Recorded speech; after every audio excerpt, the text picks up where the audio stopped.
doing?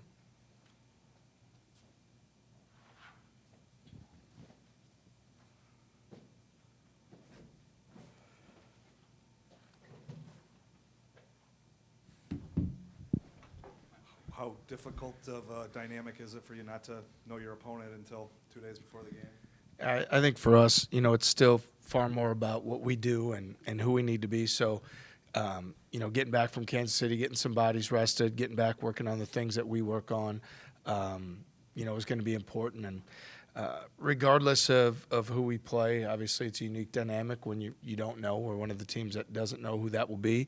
We'll prepare doing what we need to do, and we'll get to that soon enough. Is that twice the prep work for you guys, the staff on the front end, or there's some overlap? Not necessarily. We've had quick turnarounds, as we've moved through the season where you turn it around in a day or two. So for us, I'd say it's going to be a lot more working on the things that we do and that we need to be better at. And then when we learn who we play, we still have, a day and a half to kind of implement a game plan, if you will.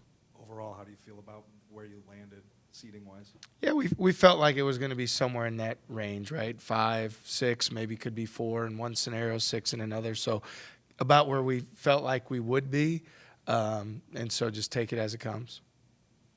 TJ, what did you go back a couple of years? And you brought it up the other night.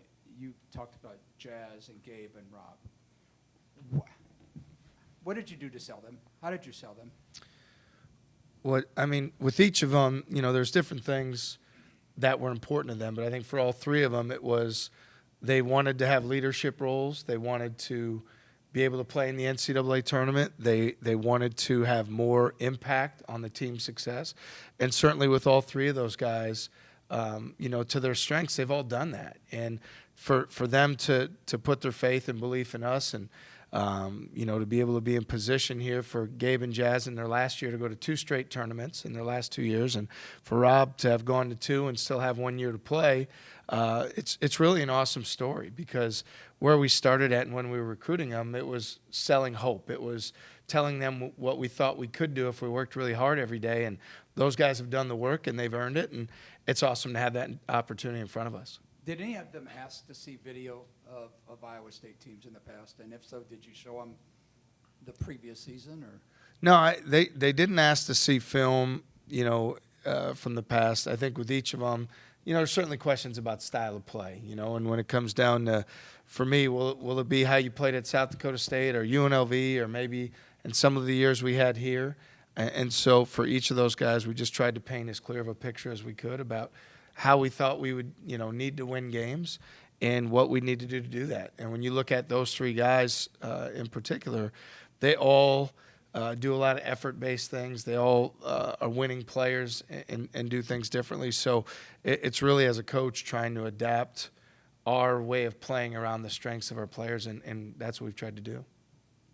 You talked a little bit in KC about, kind of the trajectory and the foundation of the program right now. How does, officially seeing this kind of speak to that and make it go even further with this upward trajectory? Yeah, regardless of where we got seated today, we're, this season, we've had a lot of great moments throughout the course of the year. We've had, 9 top 25 wins, 6 top 10 wins, beat a number 1, overall team, had a lot of quality wins. And so, taking steps forward is important, or a step forward. And last year we were more in position at this time where we were hoping to be in. We thought we would be in.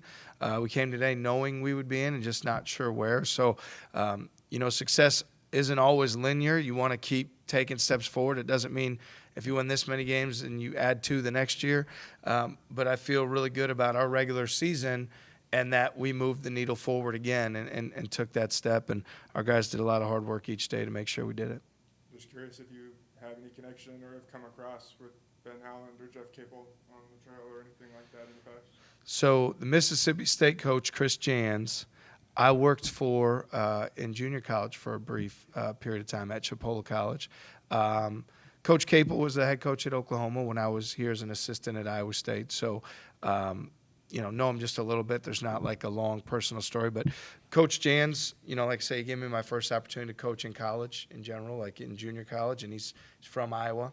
And we still have a relationship and stay in touch. So a lot of respect for him and how he runs his program.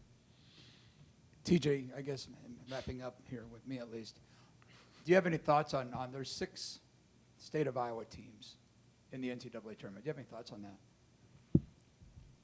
I'm happy that we're one of them, and I'm happy that we're in. And I'm glad for, coaches in the state that I respect that, it's probably good for our state and good for our fans and everybody to have that level of success. So, but I'm selfish. I'm most concerned with our program doing well, and I'm happy with our guys, and we're gonna attack this opportunity and be at our best. What does the next few days look for you guys with the Friday game? Obviously, you get an extra day at home before you have to leave. Yeah, I mean, certainly with not knowing who you're going to play, how you handle those days is one way to do things. We got back yesterday. I want to make sure our guys' bodies feel good, so making sure we get proper rest before we get back to the court. So there's going to be a lot of stretching, yoga, things along those lines, as much as the X's and O's. Certainly a lot of film that we'll dive into, both personnel-related and, for things that we can do better, and then as we start to prepare for our opponents. But, Our normal routine throughout the course of the year has been having 2 practices leading into the game, so we'll stay in that same routine and do what we need to do in the next 2 days before that to make sure we're getting our guys' bodies all the way, healed back up and fresh and feeling good before we embark on practice. Thanks, guys. Thank you.